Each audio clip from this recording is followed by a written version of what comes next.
I swear to God, something happens in the air when you're on a date with somebody you like. An ex, it's like they have a radar.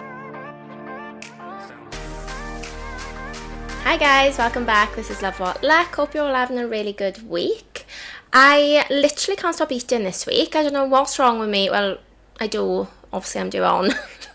But it's like every month it comes and I forget how savage it is. I'm literally glad to record just to have like the 45-minute hour break of not shoving food into my mouth. Like, that's where I'm at.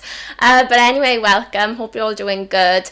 Obviously, I have to ask you straight away, if you're watching this on YouTube, listening on Spotify, Apple, wherever you're seeing or hearing me right now, please just take a second, go back, make sure you hit the follow button, leave me a little comment, leave me a review, 5-star review on Spotify. Always appreciate it. Just help a gal out. And yeah, just support me before we start the episode. I will give you reminders as we go through. So it's just easier if you get out of the way now. Anyway, okay, let's go straight in as always to this week's Love What Luck story. And as always, it's a sad one. Do you know, I got a comment off somebody the other day. It was a guy on my Facebook, I think it was, saying, your listeners must have such a grim view of men, like with all these stories. And I was like, oh, I really hope not. Like, I'm not... Obviously, we have bad stories and I say jokes, but like, I'm not a man hater. I'm not on like this podcast to shame men. And I actually said to him, like, I hope not, because if you also realise, I was like, so many of these stories have got happy endings where they've met another guy or another person and it's been marvellous. Like, I did not say marvellous. I literally never say the word marvellous. I don't know why that just came out my mouth. I said, and it's been lovely. So I was like, there are happy endings, but I think people just focus on the sadness. But there's always happy endings. This is like what I think my message in the podcast says. But I think when people watch the reels, they just like focus on the bad. But there's always happy endings, guys. And like, that's what I want to preach on you. And like I've said before, it's not always happy ending because they've met somebody else. Like, if you're going through heartbreak right now, or if you're recently single, or if you're just single in general, or you're feeling like really down and you hear these stories, I don't want you to think like, I'm better off being single, or shit, my ex did that and all men are like this. You have to focus on the happy endings of the stories, because lots of them meet somebody else and they're in the best relationship ever. But also lots of them are like, I'm by myself now and I feel so much better for it. So this week's story is sad, I'm going to prep you, but it's got lots of happy endings and nuances in it, if you will. So anyway, let's get straight into it. Hi Sadie, I had to get on board with the good and bad love stories. My cheating ex warned me 6 weeks postpartum that if I didn't start putting out, he would start looking somewhere else. I'm sorry, the word warned there is really triggering. Like, is there a threat, sir? Because let me tell you, 3 months postpartum? Oh no, what is it, 6 weeks postpartum? Go ahead and do it. Just go ahead and do it. What do you think I'm going to do? Like, open up my stitches and my wounds for you? Or you're going to go with somebody else? Just go and do it. What is that warning? Well, the audacity of warning somebody that is like the worst word for me. Your ex is threatening to bang somebody else after you've just birthed his child. With only 6 weeks, by the way. I'm sorry, take yourself in the shower. Like, put a little bit of Pornhub on and have a nice night by yourself until my body heals, please. My lord. I don't know, I've never had a child, so I can't even imagine it, but I know it's pretty traumatic, so it's just not what you need, sir. 3 months postpartum, he'd given me an STI. He'd been cheating on me, then made out I was in the wrong for bringing it to light. Sorry? Sorry, it's my fault for finding out and bringing it to you and acknowledging it and being upset about it. That's my fault. Oh my word, that's some serious gaslighting issues going on there. Oh, that's literally what she says next. After months of serious manipulation and gaslighting, I left him. Thank God. I thrived as a single mum and he hated it. Thrive, there's no better word than that. Like, to be able to describe yourself as thriving as a single mother, you've won in life. Now, 7 years later, I'm engaged and have a baby with a man that is so patient and understanding. I have the last laugh, whilst his new missus is going through the same thing I did. Abolish these men off the earth, please. And I just have to say there, actually, I think it's really not good, but like important that she says that he's like that with the next girl, because I think sometimes when you're in a situation like that, when you're with a guy who's so disrespectful to you and is just like gaslighting you and is horrible to you, I think it's quite easy to feel like it's your fault.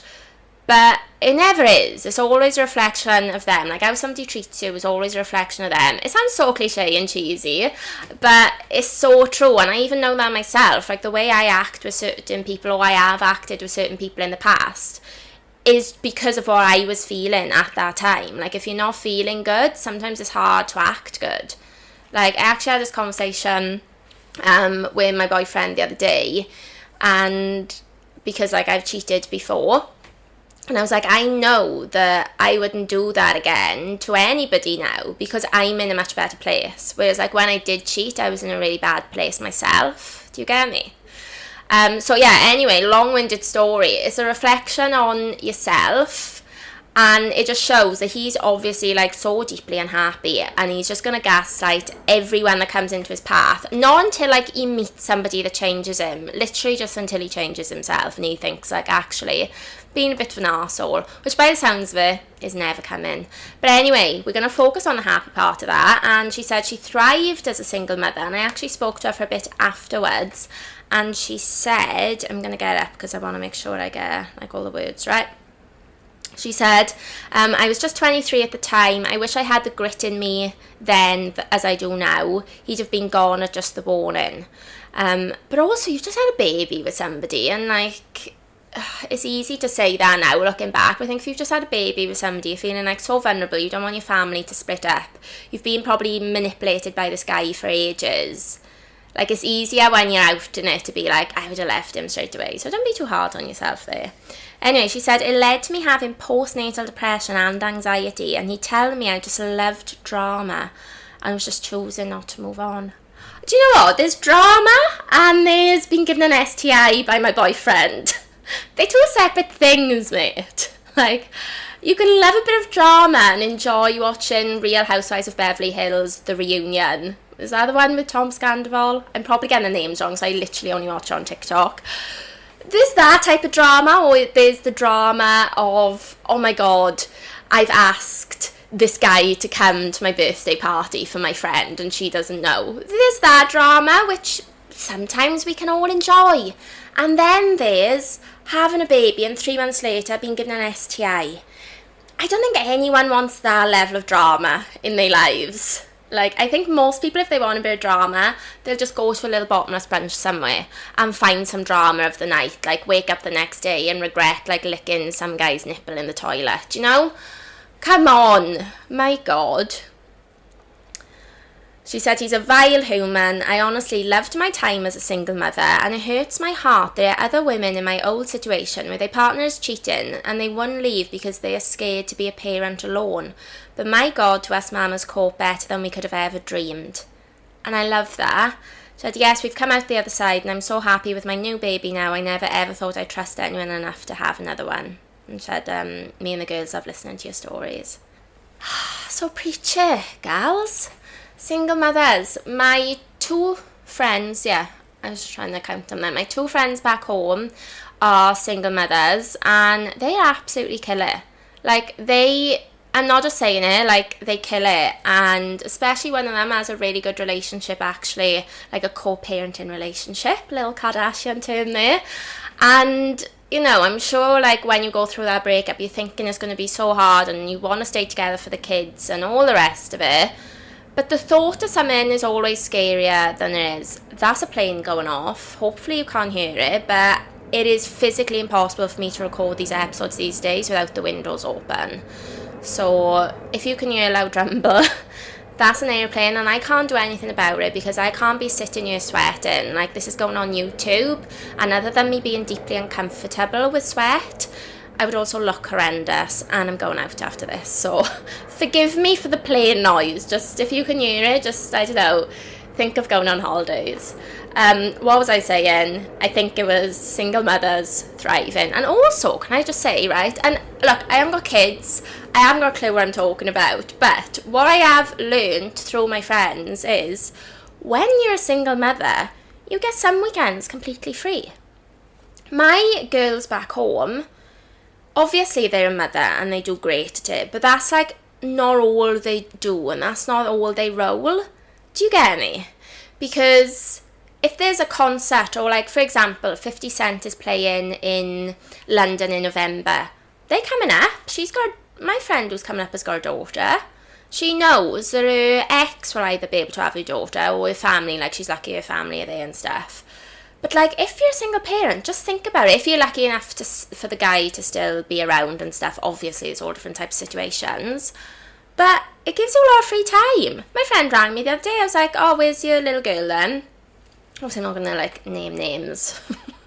Obviously I didn't say where's your little girl. I called her by her first name. Let's call her Sarah. Where's Sarah then? She's like, oh, my ex. She obviously said her ex's name. John's got her. And she's just by herself and then she's ringing me, you know? So there's perks. For me anyway, for me a non-mom, that sounds really appealing to me. Not being a single mother, but having a spare time to yourself. I feel like you get more spare time by yourself as a single... Oh God, I should stop actually because I'm talking this and there's going to be a single mother listening to me right now with a baby on her arm and I'm saying, you get so much more more spare time and it's great, and she's gonna have like baby sick over and she's gonna be like, are you effing kidding me, are you delusional bitch? So I'm gonna stop. I'm not on about the early stages. I think that would be the hardest, but I'm just saying, I think, please don't come and cancel me, that you know there's pros. And with her message I just love it that she said like she was so worried about doing it by herself but she thrived, which is like the best word. Anyway, I'm gonna stop the single mother chat there just in case I say something very inappropriate. I'm sorry, you know I don't want to offend anyone, particularly the girls who listen. The guys, if I offend the guys, I can handle it a little bit, you know. Oh, actually, you know when I posted that reel, I posted a reel everywhere, but I posted it on Facebook, and you know I say like I always get more hate on Facebook. I posted the one about the penis size, and can I just say, right, I've said it before, but for me when I'm reading a story off my phone, I think that's obvious that it's not me. The people on Facebook don't see that, so even though they see I'm reading a story from my phone, they think it's me. So whatever's going on in that story, I get the hate, right? It's not even me. Oh God, the comments that came through when I read that story from a listener saying that the first guy she slept with had a tiny penis. You can imagine. The most common comment, obviously, was multiple different versions of people saying that I had a big vagina. There was like terms like Grand Canyon, you know, I can't even remember them. Did I care about offending those? No. But if I put a reel up about like women and a single mother in the comments said I'm finding it really hard, that would kill my soul. So please know that I don't mean any offence and take everything I say with a pinch of salt. I actually as well, I have so many more penis stories that I need to get out to you, but I will weave them in when I find them appropriate. I actually have another follow-up story of a kink as well. So guys, here's what I'm going to do, okay? I am going to add my anonymous link. You know, I've told you before now, I've come across the app where you can have an anonymous link, yeah? I am going to add that to my link tree, which is the link that you can see in my Instagram bio, and on there it's got links to everything. I'm everywhere, guys, by the way. I'm on personal TikTok, podcast Facebook, personal Instagram, podcast Instagram, like wherever you want. If you want to see me living my life personally every day, or if you just want podcast clips, you can find me. Just find me on one social media channel anyway, and there'll be a link, right? And I'll put in the show notes to this episode, like I do everything. I put my email address if you want to send me a story, and I put all the links to my socials. I am going to add there this anonymous link, right? So if you want to send me any story, but you don't want me to know who you are, wherever, you can just send it in. I'm just going to leave it up all the time. I'm not going to like announce it. I'm just going to leave it because I do just sometimes get random messages on and out where somebody has found it. So yeah, I'm gonna leave that, and this was the point of the story. I need to tell you about this other kink that I heard, right? This is a real person, real experience, okay? I don't know the person, but the person who told me, it's a reliable source, is what I'm saying, right? This woman's kink was, she like used to fantasize about having a group of guys around and like giving them loads of drinks and not letting them go to the bathroom, and knowing that they're there and they want to pee, but not letting them, and them not being able to go until she says. And the source was like asking her questions. She said she doesn't really know what it is, and she doesn't want them to pee on her or anything. I think it's just like the control of knowing that they want to go to the bathroom and that might be a bit painful for them, and that's what turns her on. Have you heard anything like that before? Because I haven't. I think ultimately it comes down to the control thing. But the urine is strange, because if she then said, and then they pee over me, fair, but then again, see, that wouldn't make sense, because if you let somebody pee over you, you want to be like the submissive, but if you're controlling when they can pee, then you're the dominatrix. So, yeah, actually that wouldn't make sense. Very unusual, and I'm sure she has found people to do that with. I couldn't handle that, by the way. My bladder issues, you have no idea unless you know me on a close basis. If you know me on a close basis, you know that I cannot go an hour without urinating. It's actually an issue, and I low-key have gone to the doctors because I thought I had diabetes. But that's a different story. I couldn't handle it. I would be the worst. I'd be like, can I go? After like 30 minutes of ploughing me with Aperol Spritz, I'd be like, I need to go now. I need to go. I'd be pulling like fisticuffs. I'd be like, I'm out. I'm no longer turned on, and I have no interest in turning you on because I need to pee. And if I don't go now, I'm going to have to slide my shorts to the side, and I will have to urinate on your floor, and you are going to have to clean it up. So I couldn't have any part in that. And I also would be too empathetic to try and let people do it. So once they say I'm bursting, I'd be like, I know that feeling. You go, love. Don't worry. You go. We'll just order takeaway and we'll chill. I couldn't even do that. Okay, my thought of the week. I feel like I haven't done this fully properly announced for the last couple of weeks, but my thought of the week this week is that I don't care, and it's a really nice feeling, and I just want to bring it to the podcast.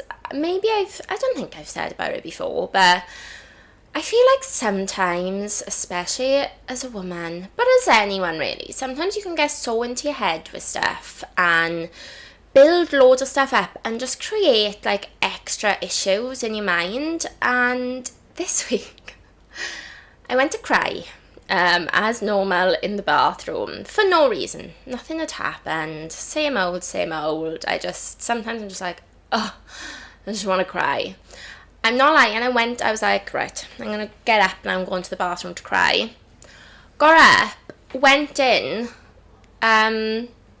obviously in work, and went to cry and thought, actually, like, I can't even be arsed. Like, the tears weren't even coming. I was like standing there, like, got a tissue ready, and I was like, do you know, I can't be bothered, and I don't actually care. I don't care enough. And it was like a really freeing experience. So I feel like that's what I'm going to try and adopt now as my thinking. Like, when I can feel myself getting bothered about something, I'm just going to check myself and just tell myself, this doesn't matter. Don't let it get you. And I'm just going to say to myself, I don't care. I'm going to say that in an English accent. I don't care. Just so it's very clear for you guys.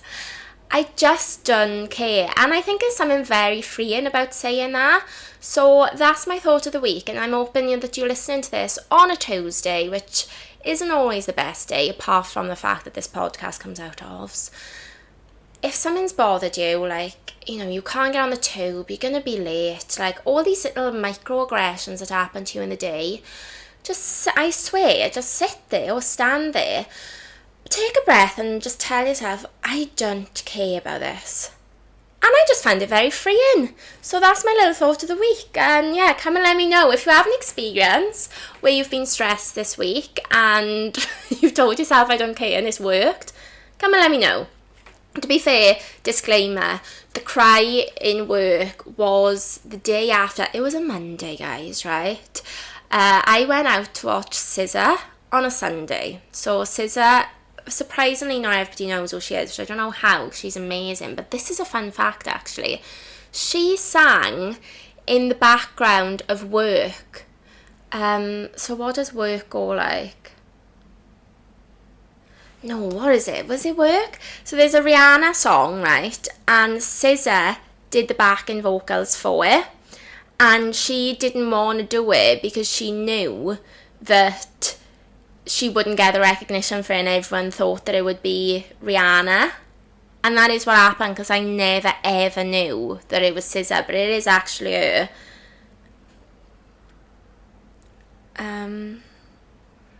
Okay, it's Consideration. So what part does she sing then? I'm not going to be able to play this because of copyright, but yes, that I gotta do things my own way, darling. Wow. Basically, Consideration, Rihanna. SZA does the lyrics for it. So anyway, she's really, really good, but I'm just surprised that not everyone knew who she was. She has like loads of songs on TikTok, like I just killed my ex, not the best idea. Wow. I'm gonna stop singing now. Anyway, she was really good, but it was a Sunday night and I took my girls there and I was like, well, not just me, all of us collectively got there. I had a nap before I went even. I was so tired before I even went. It was a Sunday, I was just like relaxing, you know, wherever. Got there and I was like, I'm not gonna have a drink tonight, like, no need. All the girls are saying, yeah, same, I've already had a couple, like, no, it's a Sunday, come on. SZA isn't even like a, you know, she's not like a dance girl, she's not a B-girl. She has like a couple of bangers, but lots of them are like you're in your feels. So I was like, I'm gonna have some wine because it's like a slow drink. Oh, guys, I just feel like whenever you say, it's so cliche, but whenever you say you're not gonna have a drink, something happens that ensures that you get steaming. I honestly can't remember leaving. I actually can't remember leaving. So we had SZA, we had the concert, we were in the suite, and it's just lethal because it's drinks on tap. Constant top-ups. I don't know how many wines I've had, I'm not counting, I'm drunk at this point, so all sense has gone out the window. I'm absolutely loving my life. I'm screaming in my feels with SZA, and then after that we go down to the Amex Lounge, there's a DJ. It was like I was in a club. I was on a full night out, admittedly only until 12, because, you know, I'm older now and that's the time of shuts. Matt, my boyfriend, said that we went to the bar and tried to order a drink like at closing, like in the last order, and Matt was like, put the lights up to stop us getting a drink. There was 2 of us left and yeah, it was hardcore, although my friend who was left had booked the Monday off. So tell me why I'm partying at the same level with somebody that hasn't got to go into the office the next day. That's just a problem that I've got myself. I need to like look into probably. But I was having a lovely time. I was just dancing and it was super fun. Anyway, obviously the next day I was in hell, and that's when I wanted to cry over a minor inconvenience. So, you know, there's a little bit more context there. But side note, I also feel like I get very drunk when I'm with my boyfriend, like drunker than I would if it was just me, because I know I am going to get myself home. Now, like when you're with your partner, your boyfriend, wherever, and you just know that they'll just take care of you. Like when I go to the airport with him, I don't know hardly anything. I haven't got my boarding pass, I am checked in, I don't know what terminal we're in, I don't know anything. I'm just following him along and it's the nicest feeling. And that's why I think I get so drunk, because it's not even like a conscious thought, because obviously I went thinking I wasn't going to drink, but I think it's like a subconscious thing. My body is saying to me, you're safe because you know somebody will get you home. So I don't know, either way, I got very drunk. Then it got me thinking about getting drunk on dates. we've all been there, especially me. I've had actually one date where I got drunk and regretted it so much. The anxiety it gave me the next day of like not being able to remember everything. Did I mess it up? Did I say anything inappropriate? That was one date that I was, oh my god, it's because like I really liked the guy and I knew him for like a little while before we went on the date, and waiting for the text the next day, because I would never have sent the text obviously, but you know, like when you've got anxiety, you're just like waiting for any reassurance that you were okay, and nobody else was there for me to ask. Not like when you're with your friends and I'm like, oh, was I okay? That was okay. When you're on a date, it's just you. I only had one date. I mean, the other dates I've got drunk on, I haven't cared. I'm just like, whatever. You know, I'm going to get drunk when we're together, so you might as well know now. But that first date that I had, regrets. Actually, as well, I think it was... I've said this story before. Matt must have said it when he's come on. It was like 3 months into mine and Matt's relationship. We went out for his birthday. And I got so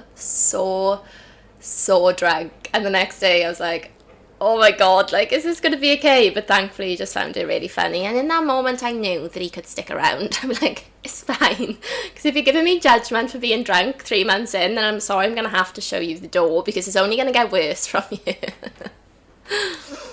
So I asked you to tell me, what drunk date stories do you have? I once took a girl home drunk and my parents weren't happy, so my dad drove her home. That's low-key embarrassing for all involved, can I just say, apart from your father, who was like, preaching, I did not raise you to do this. I got with a guy at a funeral, went home alone with him and his parents for after drinks. Wow, that one's very niche. Strong pulling game there. A funeral's where's that now? Have you seen that episode of Sex and the City? It's like an old episode where a guy invites Charlotte to his like ex-wife's funeral or something, or to his wife's funeral, and then when she gets there, there's like another 3 women there that he's invited, so he's using her as like a play. Why are we so messed up as humans? Like, why is grief and love, it's like such strong emotions and they're entwined. I pointed at a boy in a pub and said, you'll do, and took him home. I'd had cans of confidence. I like that, and I appreciate that, and do you know what, you probably did as well. I also have a story from a listener who was messaging me about like how she met a boyfriend. I think I just asked her ever, she messaged saying she likes the podcast, and she said, I met my boyfriend in a caravan park in Llanelli, which is in Wales obviously, drunk, by going over to his table full of his family and saying, which one of you is single then? And the rest is history. Imagine going over to the family, father, brother, cousin, anyone that's single I'll have, but they're literally still together. How cute is that? I loved it. So sometimes I think, as like embarrassing as it is to be drunk on a first date, it's also good to just like get yourself out there, like, you know what they act like, and if the guy on a date is going to be like, do you know what, this isn't for me, I hate girls getting drunk, you're better off not seeing him again, because if you love a drink, it's only going to get worse, because then you're going to get judgment from your boyfriend, and then you're not going to want to drink, you're not going to want to go, the anxiety is going to be rife, and it's just not worth it. And I actually, it's all tied in very well today, guys. I have a little SOS story for us. So, you know, I did like the little SOS segment last week. I'm going to try and keep it up. Again, I've got that anonymous link. So if you want to send me a problem anonymously, then come and let me know. Or just send me a DM, email, etc., and we can answer them here. Okay, so I've got this one from the internet. I, 21 female, got incredibly drunk on our second date and I think I ruined it with him, 28 male. I feel incredibly stupid. I keep looking back on our date and cringing. Hun, that's the anxiety talking, it's the alcohol demons talking. Put them out of your minds. That's my first bit of advice. So, I've been talking to this guy for the past 2 weeks and we've been getting along great. Excellent conversation, a lot of laughs and mutual mutual attraction. Our first date went very well, and I was looking forward to the second date later on that week. I decided to take him downtown for drinks and dancing. Bad idea for a second date looking back. I mean, not really. I've done that on a first date, drinks and dancing. I got to his apartment. We had 2 drinks together before catching an Uber. Then had a few more drinks. That's where it all went downhill. I'm relatively small, 4'10", and being fairly new to the whole drinking thing, I did not handle my alcohol well. I may have had more to drink than usual because of the nerves as well. Combine that with a few other events and the night became a total shit show. First, my best friend was also in town and I received a call that she was in the hospital for drinking too much. Had to sort things out with her family on the phone for a bit. 2, my ex-boyfriend of 5 years texted me out of the blue while I was on the date and my date found out about it. I swear to God, something happens in the air when you're on a date with somebody you like. An ex, it's like they have a radar. This has happened to me so many times. I'm not even lying. I was on a date before with a guy I really liked. It wasn't a first date. It was like, I don't know, maybe 4th, 5th date, whatever. I was like dating him basically. An ex from months before texted me out of the blue as I was getting feels for this guy, and I literally said to him the next day, I was like, I was on a date last night. I was like, it's almost like you knew. He was like, I did feel like compelled to text you. I was like, what is it with this radar? I was on a wedding and holiday with my boyfriend last year, and my ex rang me whilst I was there. I was like, I haven't heard from this guy in years, maybe 3 years, and I'm at a wedding with somebody else. All of a sudden, I get a drunk phone call. So weird. Anyway, back to the story. 3rd point, she says, I woke up in my date's bed the next morning with no recollection of what happened after a few drinks. We did not have sex. Let's hope so. He just took care of me because I was in no position to drive, so I can only imagine how I looked. Can't handle my alcohol, best friends with an alcoholic, and still receiving texts from my ex. That for me, waking up in that bed and not having any recollection of him, waking up to a guy that you like but you've only been on 2 dates with, my anxiety would be through the roof. I wouldn't be able to handle it. I would get dressed so fast and leave. That'd be the only thing I could do. My anxiety, nobody could talk to me for the rest of that day. I'd be in an Uber home, like stinking of shame and wallowing in self-pity, and I would get home, shower, sat down, obviously with a sad playlist on, and I would cocoon myself in my bed. I put my phone on airplane mode after sending a text to all my nearest and dearest saying, do not disturb me, I'm in a bad place, but I'm safe. And I would shut my door and I would cocoon myself and wait for it to pass. That might be dramatic, but she hasn't even done anything wrong. I just know that anxiety, I mean, maybe not now, because I feel like when I'm relating to these stories, like now when I relate to myself with being drunk, is when I'm all like 25, 26, and I used to do that all the time, like get drunk, I'd wake up next morning, I'd be like, text off people I've gone on a date with, did you call? No, and I'd be like, I can't remember, did I? I don't know, going through my messages like, oh, holy shit. I always used to like sex this guy when I was out drunk. The next day I'd be like, oh no. Why did I do it? So yeah, I mean, to be fair, now if it happened, I do still get anxiety, but now I think as you get older, you're just more like, oh, whatever, like, fuck it, if you can't love me at my best, you can't like me at my worst, all that shit. But when I relay back to like when I was in my crazy stage, that is definitely how I would have handled it. Nobody could talk to me. Anyway, she says, he messaged me the morning I left and said he had a great time and wanted to see me again. He said he would figure something out when he got back from a business trip. Then he didn't text all week. I reached out asking if he was back from his trip. He said yes and asked how my week was. I responded and no reply for the past 2 days. I don't blame him.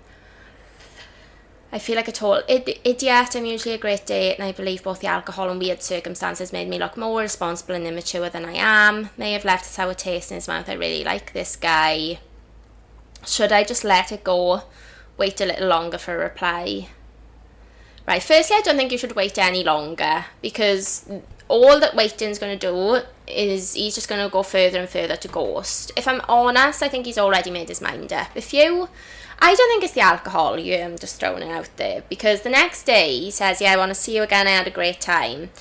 Then he's gone on this trip, and for him it's probably just like died down. It sounds savage, but I get that if somebody's steaming and they're a dickhead, if they're steaming and they get rude, like if I'm on a date with a guy and he gets steaming and he's like, I don't know, saying inappropriate stuff to me, I'm never going to see you again. But if I go on a date with a guy and I really like him and everything else has gone great and the chat has been great and everything, but he gets really drunk and he's just a bit messy, I would see him again.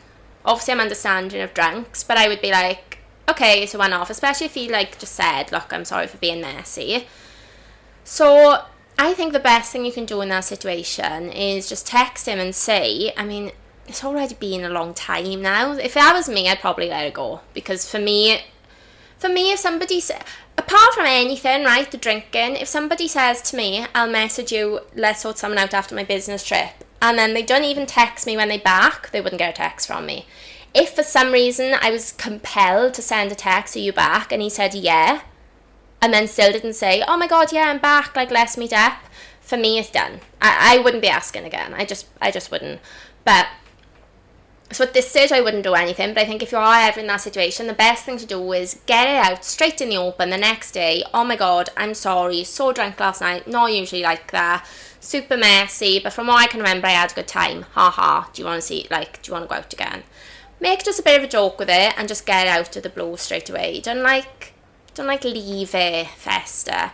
And also, I think if somebody likes you enough, like, we have said this story before, it's on an old episode, but Matt, my boyfriend, said, and I was mortified he brought it up, but just for full transparency, I'll tell you, on that birthday night out, I ended up nude on my bathroom floor. Obviously, I must have got up in the night and felt sick, and Matt, obviously I can't remember this, I'm sleeping, he told me that he came in, saw me in the fetal position, naked, and picked me back up and went to bed. There's nothing more embarrassing, and really, like, I really lost my dignity in that moment when he was telling me the next day. He still saw me again. Do you know what I mean? Because if your personality doesn't change, as long as you're not like screaming abuse or, I don't know, necking somebody else in front of him, it's just getting a bit messy. Everyone's been in that boat, and I think if they like you enough, they'll just look past it. So for you, that little SOS, I think it's a done deal, and I don't even think it's about the alcohol. I think at some point it was going to end. I'm sorry, if somebody can never see you again because you had a few too many drinks, well, you're going to have to jog on if you want to be in my life, because quite evidently, not all the time at all, but I would say maybe once a month, gal likes a little bit of a blowout, a little bit of a party. So what are you going to do? Sue me? Dump me? Please do. Anyway, I'm going to have to wrap it up because guess where I'm going? And this is going to be very quick, and I'm sure I'll have to tell you more next week. I'm only going on another flat viewing. So if you're an OG listener, a follower of mine, you'll know I move around more than anybody I've ever met. Very quick recap. Matt sold his flat. We moved into a rental together because the market's a bit weird at the minute. We were looking in different areas outside of London, weren't really ready to move out to London, blah, blah, blah. We moved into a rental flat by the river, which I absolutely love. I knew when we moved in that this flat was up for sale. However, we were so desperate to move from one place to the other because of, I mean, if you need to go back to those episodes where the house was up for sale, it was manic. It was like, you have to be out in a week. Oh, it was just crazy times, right? So we knew that it was up for sale, but we were like, look, you were flat. I was like saying to Matt, like, you were flat, it's taken a year to get through. It'll probably be a year before we have to move out. My other friend is in a rental. It's been up for sale for about a year and a half. It hasn't even sold. She's still there, right? Oh, doesn't happen to me. We've been in here 3 months, maybe 4. 3. We've been here 3 months, and I have to be out in 2. So it's a new record for me, I think. I think previous to this, the longest I'd been in the flat was 7 months. That was before COVID. And yeah, I'm looking at about 5. So it's been a short one, and I've got another flat viewing. So pray for me. I'm determined to stay in this building. So do you know what? this was another thing, my little thought of the week. I was like, I don't care. I'm not getting stressed. All my friends were like, wow, you've acted fast, you're calm, you're a pro. I was like, I am a pro, and I'm not going to allow myself to get stressed. I mean, Matt called me yesterday, we spoke about it on the phone. By the time he came home, neither of us were even talking about it. We were just like, I've got that viewing tomorrow, and yeah, okay, should we cook? Should we watch something? It's just no point getting stressed. So anyway, that's where I'm going, guys, and I hope you all have an amazing week. I will keep you posted, of course, on my journeys, I'm sure on YouTube, etc. So come follow me on my socials, at Sadie Maltby, and my YouTube, obviously. My TikTok as well, I'm at Sadie Maltby. I put like all my personal stuff on there.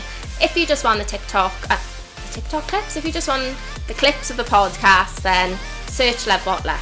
Search Sadie Maltby, Love What Luck, search both. Either way, come give me a follow, let me know your thoughts. As always, leave me a review, leave me a comment, anything you like, just, yeah, let me know. And thank you so much for listening and watching. I'll see you next week.